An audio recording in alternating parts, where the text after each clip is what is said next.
Hello students, welcome to online Shala. तो आज के इस वीडियो में हम देखेंगे reduce syllabus of English. But इस वीडियो को स्टार्ट करने से पहले मैं आपको बताना चाहूँगा कि हमने ऑलरेडी हर एक सब्जेक्ट का वीडियो बना दिया है ऑफ रिड्यूस सिलेबस। उसका लिंक आपको डिस्क्रिप्शन में मिल जाएगा, so please check it out. Now let's start with English. आप ये देख सकते हैं, मैंने ये PDF महाराष्ट्र बोर्ड की वेबसाइट से डाउनलोड किया है। यहाँ पे आपको बताया गया कि आपको क्या क्या चैप्टर में पढ़ना है और क्या क्या नहीं पढ़ना है। आपके एग्जैक्टली 4 चैप्टर्स हैं जो एग्जाम में नहीं पूछे जाएंगे फ्रॉम इंग्लिश सब्जेक्ट, ओके। और वो चारों में से कुछ पार्ट्स हैं, ये नोट में बताया गया कि कुछ पार्ट्स हैं जो पूछे जाएंगे। आपको पूरा चैप्टर तो नहीं पढ़ना, लेकिन कुछ कुछ क्वेश्चन हैं उसमें से जो पूछे जाएंगे वो यहाँ पे बताया गया है, ओके। आप यहाँ देख सकते हैं reduction in syllabus of standard 12th English युवक भारती। और बहुत लोगों को लगेगा कि ये हमारा तो नहीं है, बिकॉज यहाँ पे 2020 और 2021 लिखा है। सो ये हमारे बैच का तो है नहीं, क्योंकि हम तो 2021 और 2022 की बैच है। बट मैं आपको बताना चाहूँगा कि आपका जो पोर्शन रिड्यूस हुआ है वो पिछली बार का जो पोर्शन था, जो पिछली बार के जो स्टूडेंट्स थे 2020 टू 2021 के, उनका जो पोर्शन रिड्यूस हुआ था वो एग्जैक्टली सेम वही पोर्शन है जो आपका रिड्यूस हुआ है, ओके। तो ये this same reduce syllabus is applies to you also. तो यहाँ पे अगर 2021 और 2022 लिख देंगे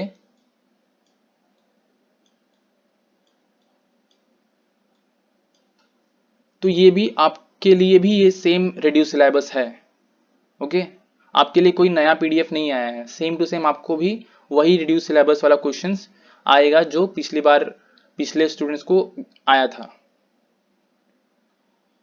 सो नाउ लेट्स स्टार्ट। इसको मैं हटा देता हूं। तो देखते हैं पहले ये जो फर्स्ट चैप्टर है 1.5 द न्यू ड्रेस। ये जो चैप्टर है ये स्टार्ट होता है टेक्स्ट बुक के पेज नंबर 43 पर और एंड होता है 54 पर। Reasons of omitting. तो ये जो रीजन है इसकी वजह से आपका जो चैप्टर है वो ओमिट किया गया है, because it is time consuming और difficulty level is a bit high. ये दो रीजन है जिसकी वजह से आपको ये चैप्टर ओमिट किया गया है। आपको ये चैप्टर एग्जाम में नहीं पूछा जाएगा, बट इसमें से कुछ पार्ट हैं जो पूछे जाएंगे। दैट इज यहाँ पे बताया गया the entire text and the comprehension activities are omitted, but writing skills activities, character sketch and expansion of idea, and language study and vocabulary items, synonyms and tenses. Synonyms and tenses in the text will be for self-study. These items are taught in standard 11th and for examination. इसका क्या मतलब है कि आपका जो ये chapter है यहाँ से आपको कॉम्प्रीहेंशन एक्टिविटीज, जो एक्टिविटी बेस्ड क्वेश्चन होते हैं, और जो एंटायर टेक्स्ट है, जो पूरा चैप्टर लिखा हुआ है, जो हर एक चीज उसमें कुछ भी नहीं आएगा एग्जाम में, वो सब कुछ ओमिट है। बट वो सब कुछ तो ओमिट है, बट आपको पूछा जाएगा क्या उसमें, उस चैप्टर में जो भी राइटिंग स्किल वाला पार्ट है, राइटिंग स्किल वाला पार्ट है, जो क्वेश्चन कैरेक्टर स्केच के ऊपर बेस्ड है या एक्सपांशन ऑफ आइडिया वाला क्वेश्चन जो भी होगा उस चैप्टर के एक्सरसाइज में, या लैंग्वेज स्टडी वाला पार्ट जो होगा वो आपको पूछा जाएगा। और आपको सिनोनिम्स वाला पार्ट भी पढ़ना है और टेंसेस वाला क्वेश्चंस भी आपको उस चैप्टर से पढ़ना है। ये सब चीजें सेल्फ स्टडी हैं, ओके, क्योंकि ये सब चीजें आपको 11th स्टैंडर्ड में सिखा दी गई थी। 11th स्टैंडर्ड में आपको वो सब चीजें सिखा दी गई थी, सो वो आपके एग्जाम में आएंगी। तो आपको क्या करना है एग्जैक्टली, आपको टेक्स्ट बुक खोलना है और उसमें सारे क्वेश्चंस देखने एकदम ध्यान से, कौन सा वाला क्वेश्चंस जहां पे भी आपको दिखा कि वहां पे क्या लिखा है, राइटिंग स्किल लिखा है, या आपको लगे कि ये राइटिंग स्किल वाला पार्ट है, ग्रामर वाला पार्ट है, तो वो चीजें आपको पढ़नी है। या कैरेक्टर स्केच उस क्वेश्चन में लिखा होगा, वो चीजें भी आपको पढ़नी है। एक्सपांशन ऑफ आइडिया लिखा होगा, वो क्वेश्चन भी आपको पढ़ना है। या लैंग्वेज स्टडी ग्रामेटिकल वाला क्वेश्चन होगा, वो भी आपको पढ़ना है। या क्वेश्चन में अगर सिनोनिम्स लिखा होगा वो भी आपको पढ़ना है, और टेंसेस वाला क्वेश्चन भी आपको पढ़ना है, ओके। और जो सेकंड क्वेश्चन है, सेकंड चैप्टर है, that is why we travel. ये टेक्स्ट बुक के पेज नंबर 65 से स्टार्ट होता है और 76 पे एंड होता है। इसका भी सेम रीजन है ओमिट करने का, because it is time consuming और इसका डिफिकल्टी लेवल थोड़ा सा हाई है, ओके। तो इस चैप्टर में से आपको क्या क्या चीज़ें नहीं पढ़नी है, पहले तो सेम टू सेम जैसे यहाँ पे था वैसे यहाँ पे भी है, एंटायर टेक्स्ट इज ओमिटेड और कॉम्प्रिहेंशन एक्टिविटीज, ये दोनों चीज़ें आपको नहीं पढ़नी है।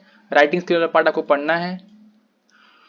राइट एन ईमेल, ऐसा एक क्वेश्चन होगा आपकी उस एक्सरसाइज में जो आपका टेक्स्ट बुक पे जब चैप्टर खत्म होता है तब क्वेश्चंस पूछते हैं ना, तो वहां पे आपको एक होगा ईमेल वाला क्वेश्चन, वो आपको पूछा जाएगा एग्जाम में, वो आ सकता है, तो आपको वो प्रिपेयर करके जाना है। और लैंग्वेज स्टडी वाला पार्ट है वो आपको पढ़ के जाना है, वोकैबुलरी आइटम्स भी पढ़ के जाने हैं। और ये जो adjectives, phrasal verbs and infinitives, ये सब चीजें आपको सेल्फ स्टडी हैं, ये आपको एग्जाम में पूछी जाएंगी इस चैप्टर में से, तो ये सब चीजें आपको पढ़ के जानी है।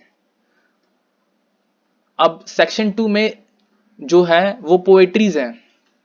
2 पोएट्रीज आपको पूछी नहीं जाएंगी एग्जाम में, जो आपको ओमिट कर दी गई हैं। एक है she walks in beauty which start from page number 125 to 128, and the second one is small towns and rivers. Okay, ये पोएट्री का नाम है और ये यहाँ पे इस पोएट्री का नाम है फर्स्ट वाले। ये स्टार्ट होता है पेज नंबर 125 पे और एंड होता है 128 पे। इसका भी सेम वही रीज़न है ओमिट करने का जो पिछले 2 का था। और यहाँ पे जो ये जो चैप्टर है यहाँ पे सेम वही चीज़ें नहीं आएंगी, entire text and comprehension activities, ये चीज़ें नहीं आएंगी। Just a second.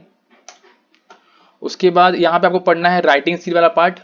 जो भी ग्रामर वाला पार्ट होगा इन चैप्टर में वो आपको बेसिकली पढ़ के जाना है। और जो भी जैसे ऐसे या कोई ऐसा क्वेश्चन मैं आपको बताऊंगा क्या क्या पढ़ना है आपको। यहाँ पे जो राइटिंग स्किल वाला पार्ट है ये आपको पढ़ना है, और एक्सपांशन ऑफ आइडिया ये वाला पार्ट आपको पढ़ना है। ये सब सेल्फ स्टडी है बिकॉज ये आपको 11th स्टैंडर्ड में सिखाया गया था और ये आपको एग्जाम में आएगा। और जो ये हमारा लास्ट पोइट्री है स्मॉल टाउन्स एंड रिवर्स, ये स्टार्ट होता है पेज नंबर 129 पे और एंड होता है 133 पे, and it is time consuming, same reason omit करने का, and difficulty level is bit high.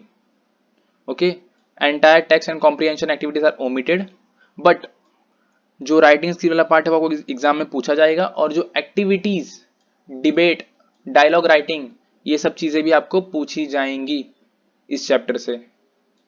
Self study है ये सब, क्योंकि आपको 11th स्टैंडर्ड में सिखाया गया है और ये आपके एग्जाम में आएगा। That's it.